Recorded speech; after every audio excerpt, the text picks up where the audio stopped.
Welcome to video lecture session 26 on programming concepts using C. Myself, Dr. Shubha S., Assistant Professor, Department of Computer Science, Government First Grade College, Malleshwaram, Bangalore, would like to present this video lecture. Learning objectives. Now, in this video lecture, you learn to know about the types of arrays, one-dimensional array, how to define and declare one-dimensional array, how to access the elements of one-dimensional array, and with few example programs. Prerequisites.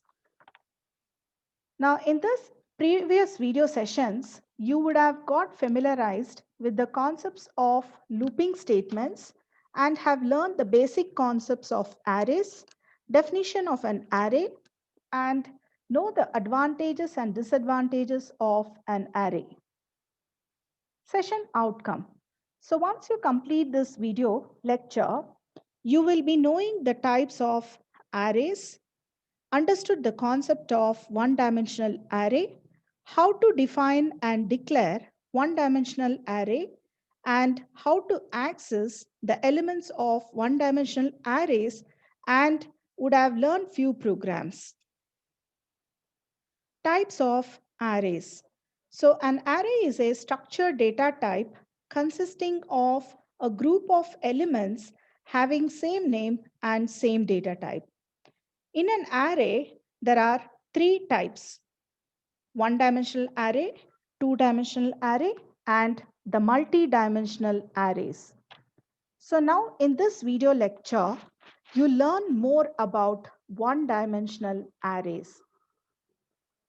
One-dimensional array. Now, one-dimensional array is a structured data type consisting of elements of the same type and same name with one subscript. And one-dimensional array is also called as single-dimensional array.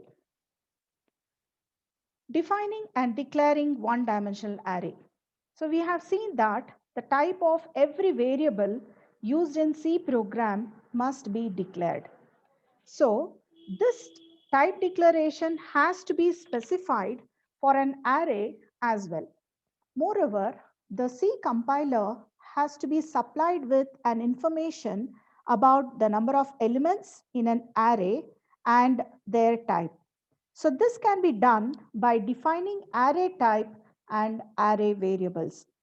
Now arrays must be declared before they are used. So we declare an array by giving the type of its elements, its name, and the number of elements. Now the general form of an array is data type, array name, followed by the size. Now the first example, num is an array which can store 100 integer numbers. And in example 2, height is an array which can store 25 real numbers. And in example 3, name is character type array which can accept a name of maximum length of 15. How to access the elements of one-dimensional array? So here, let us see how to read and print elements of one-dimensional array. For this, let us consider an example where n as 5. Now, which means I have to read 5 integer numbers and print the same numbers. So, I make use of the for loop for accepting as well as printing the data. Now, for accepting the 5 numbers, I make use of the for loop where I starts from the value 0 to I less than n, which is I less than 5, which is 4. So 0 to 4, totally 5 times the loop is going to repeat for accepting 5 numbers. Now, when I is 0, I accept 10. When I is 1, I accept 54. When I is 2, it accepts 45. When I is 3, we accept minus 9. When I is 4, we accept 20. Now, the same for loop is used to output the elements in the array. So, when I value is 1, it outputs 10. When I changes to 1, it outputs 54. When I is 2, it outputs 45. When I is 3, it outputs -9. And when I is 4, it outputs 20. So whatever is stored in the memory, it is going to output the same. Now this is a program to generate n Fibonacci series using arrays. Now in this program, fib of 50 is an array which can store maximum of 50 elements. And n is a number which is going to accept the number of elements to be printed, and I is used for the looping purpose. Now, here I have given n value as 7 and initialize the value of fib of 0 and fib of 1 as 0 and 1. Now the I loop is going to start from 2 to I less than n. So our n value is 7. I less than 7 means 6. So 2 to 6. So when I is 2, we are going to calculate fib of 2 is equal to fib of 2 minus 1, which is 1, plus fib of 2 minus 2, which is 0. So fib of 2 is equal to the previous values, addition of the previous two values, which is fib of 1 plus fib of 0, which is 1 and 0. So 1 plus 0 is 1. Now, similarly, when I changes to 3, fib of 3 is being calculated. Fib of 3 is equal to fib of 2 plus 1, which is 1 plus 1 is equal to 2. Same way, when I changes to 4, fib of 4 is being calculated. Fib of 4 is equal to fib of 3 plus fib of 2, which is 2 plus 1 is equal to 3. When I changes to 5, fib of 5 is calculated, which is 4 plus 3, fib of 4 plus 3, that is 3 plus 2, which gives 5. Now, when I changes to 6, fib of 6 is being calculated. So fib of 6 is equal to fib of 5 plus fib of 4, which is 5 plus 3, 8. Now these elements are stored in the memory after calculation. Now the same thing is going to be outputted. So in the output, we find output, which is Fibonacci series 0, 1, 1, 2, 3, 5, 8. Now let us see the next program. This is a program to sort n numbers in ascending and descending order using bubble sort technique. Now here again, A is an array which can store maximum of 10 elements, and I and j are taken for the looping purpose, and t is a variable which is going to hold a value temporarily, and n is a number which is going to accept the number of elements in the list. So the input statement says enter number of elements in the list. So as an example, let us consider 5. So next we are asking to enter 5 numbers. So let us assume that when I is 0, we accept 15. When I changes to 1, when it accepts 21. When I changes to 2, it accepts 12.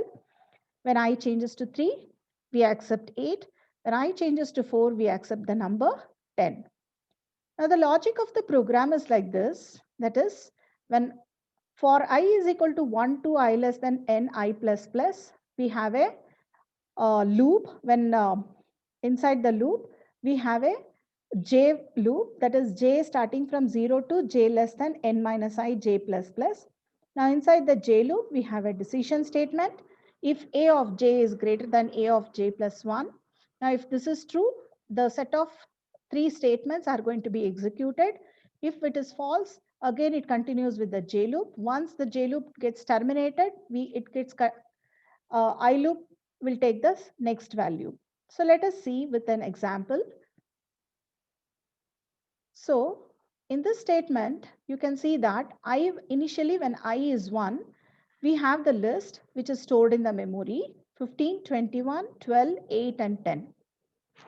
So when I is 1, we have entered inside the I loop. J has started from 0 and J ends with when n minus I. N is 5, 5 minus 1, which is 4. Less than 4 means 3, 0 to 3. So that means 4 times J loop is going to repeat. Now when J is 0, we come inside the J loop. Now we are checking with A of 0 greater than A of 0 plus 1. That is, 0 and 1. The first two elements are being compared.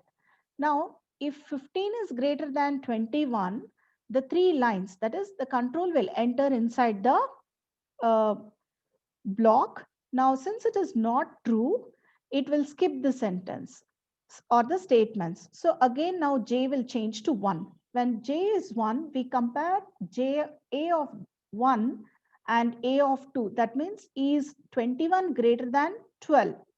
Yes, now 21 is greater than 12, so it has to exchange. Now these three statements are going to interchange the two variable values.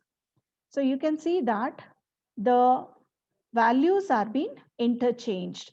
12 and 24, 21 has interchanged. Now again, when J changes to 2, A of 2 and A of 3 is being compared. Is 21 greater than 8? Yes, again 21 is greater than 8, so it is going to exchange those two values. Now when J value changes to 3, so we are checking with 3 and 4. So is 21 greater than 10? Yes, true. So again, those two values are going to interchange. So that is the end of the final value of J. So that is the first pass. We can see that the highest element in the list has occupied its place. So we call that as pass 1 or first pass. Okay. Now with the value of these, the list has changed now. You can observe the first column and the last column. Now we have come out of the J loop. Now again, I value will take the new value, that is I changes to 2 now. When I is 2, the list is like this and it enters inside the I loop. So we find J loop, which is starting from 0, J less than or less than n minus I, which is 5 minus 2 now. So 5 minus 2 means 3. So less than 3 means 2, 0 to 2. 0 to 2 means when J is 0, we enter inside the J loop. We have a decision statement. A of 0 and A of 1 is being compared. So A of 0 is 15 and A of 1 is 12. Is 15 greater than 12? Yes, true. So it has to exchange. Now again, when J changes to 1, 1 and 2 is being compared. 1 and 2 means 15 and 8. 15 and 8 are being compared. Yes, again, it is true. 15 is greater than 8, so it has to exchange. So you can see that 15 and 8 has been exchanged. Now, when J changes to 2, 2 and 3 is being compared. That means 15 and 10 are going to be compared. Yes, 15 is greater than 10. So it enters inside the block and we find that it is going to interchange these two values. So we find the new list as 12, 8, 10, 15 and 21. So we have reached the final value of J and that is the end of the pass 2. So in the pass 2, we find the second largest element has occupied its place. Now that the J loop is completed, we again go back. Now I value will change to 3. When I is 3, the list is like this, 12, 8, 10, 15 and 21. So when I is 3, we come inside the I loop and we have a J loop. J starts from 0 to J less than 5 minus 3. 5 minus 3 is 2. So less than 2 means 1. So J is 0 and 1. So 2 times J loop is going to repeat. Now when J is 0, we are inside the J loop. We have a decision statement. A of J greater than A of J plus 1. That means 0 and 1 is being compared. Is 12 greater than 8? Yes, it is true. It is going to exchange. So these two elements has to interchange. Now after that again, J changes to 1. When J is 1, we come inside the J's block and we have a decision making statement. A of 1 and A of 2 is being compared. A of 1 is 12, A of 2 is 10. So 12 and 10 is being compared. 12 is greater than 10. So these two elements has to interchange. So after interchange, you can see the list is 8, 10, 12, 15 and 21. Now since J has reached its final value, that will be the end of that third pass. So at the third pass, we find the third largest element has occupied its place. Now, since we have completed the J loop, again we come out of it and the final value of I, which is 4. So when I is 4, we have the list. So previously we had 8, 10, 12, 15 and 21, the same list. So that means when I is 4, we come inside the I loop. J value will start from 0 to j less than n minus I. That means n is 5, 5 minus 4, which is 1, less than 1 means 0. So that means j is going to be only 0. One time this particular loop is going to repeat. Now when j is 0, we come inside the j loop. We have a decision making statement. A of 0 greater than A of 1. That means the first two elements are being compared. Now, since 8 is not greater than 10, there is no exchanging happening. So that means we have completed the J loop. So at the end of the fourth pass, we find the fourth largest element has occupied in its place. Now that is the end of this loop. Now at the end of this, we find that the list is being sorted and it is there in the array or in the memory. Let's see. Now, this is the output block or the output statements. We are printing the ascending order and the descending order. For ascending order, to print the list, we say for I is equal to 0 to I less than n I plus plus, printf percentage d a of I. But for descending order, we have to come from the reverse. That is, we'll start from I is equal to n minus 1 to I greater than or equal to 0, I minus minus, and we print percentage d a of I.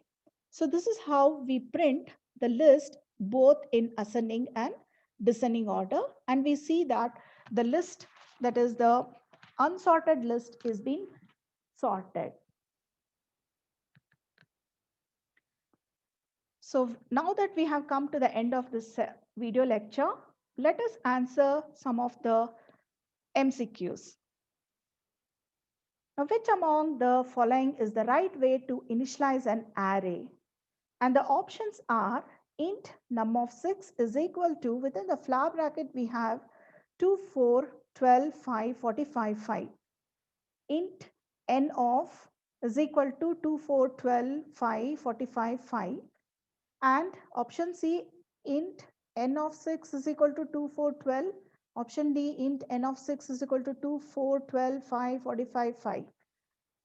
Now the right answer is option A, that is int num of 6 is equal to, within the flower bracket, 2, 4, 12, 5, 45, 5. Which of the following correctly assesses the seventh element stored in an array num?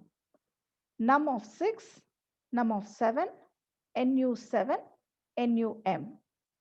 And the right answer is option A, num of 6. Array can be considered as set of elements stored in consecutive memory locations and having dash. Options are same data type, different data type, same scope, none of these. And the right answer is option A, same data type. What is the output of the following code? Main, within the bracket, we have int a of 3 is equal to 20, 30, 40. Int b of 3, b of 2 is equal to a of 0. Print f percentage d, b of 2. And the options are compiler error, 20, 30, and 40. The right answer is option B, 20. In one-dimensional array, we find dash number of index. The options are 1, 2, many, none of the above. And the right answer is option A, 1. So we have come to the end of this video lecture. I thank one and all.